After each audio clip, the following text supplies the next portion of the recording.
October is National Pastor Appreciation Month, and Scott and the rest of his crew has decided that this is a great way of getting out there and showing appreciation to all the pastors. And I look forward to this every single year. And this year I've got a great team of guys that I'm playing with. I've wanted to play with these guys for a long time. And so far, everything's, we played one hole and we're doing good. Yeah. Obviously, the Prayer Center is at a pivot. I mean, there's just some wonderful things happening, too. I mean, how excited are you about that? And, I mean, where do you think God's going to take this? With the new property that they're moving to over at North Park Mall, a lot of potential there. A little more solid base, good location, good size. A lot of potential. I think Scott and the rest of his board have got a great vision, and I think that they have the potential to deeply impact the community here in the Quad Cities and beyond. Speak to the value of prayer, especially on a community level, where there's going to be a place that's very visible, obviously, in a mall, kind of things too, and the fact that it's available and that God moves, that He responds to prayer too. Sure.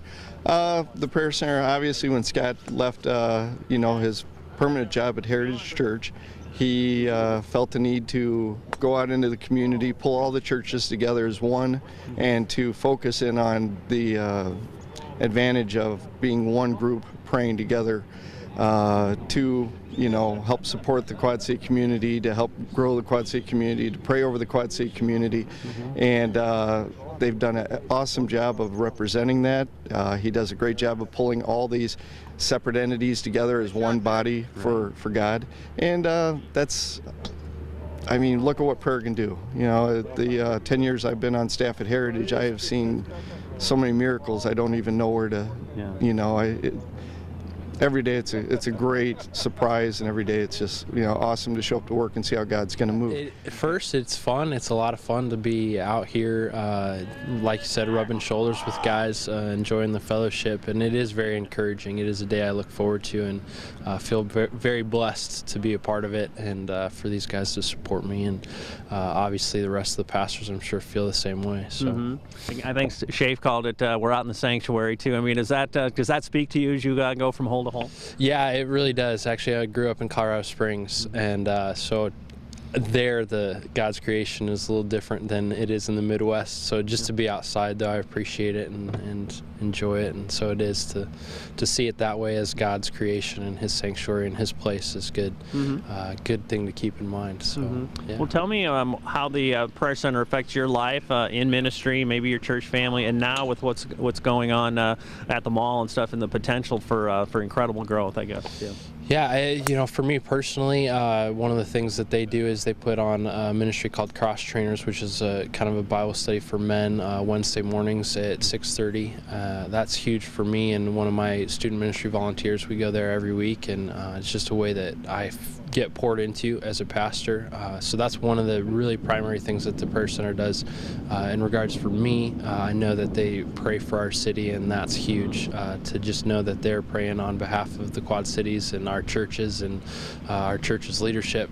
So it's super impacting that way as well. As far as the mall goes, I'm excited for that change for them. Anytime Christians can break into the cultural arena, just the world in a sense, is awesome thing. So for them to be in a mall is just going to be awesome to see what they do and to know that they're praying for the people in the mall, the area. Is going to be super cool to see what God does through that. Today's goal is to turn everything off for a day and be encouraged by fellow brothers, whether it's a church or a ministry they lead.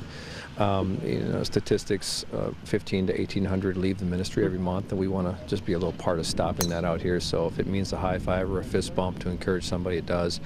And then, of course, at the banquet, we pray over them and bless them with prizes and gifts, so it's great. The goal is to encourage.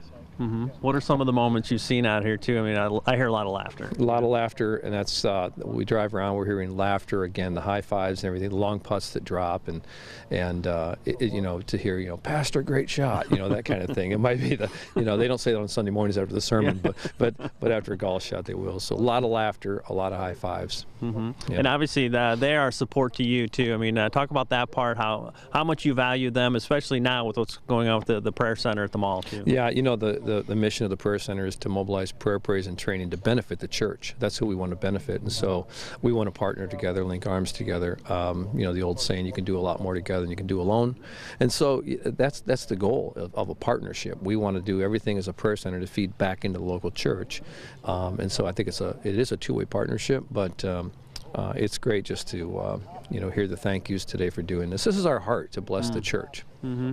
What is your message, your encouragement to pastors, especially like you touched on it? So many are leaving ministry because of so many elements, negative elements that are out there.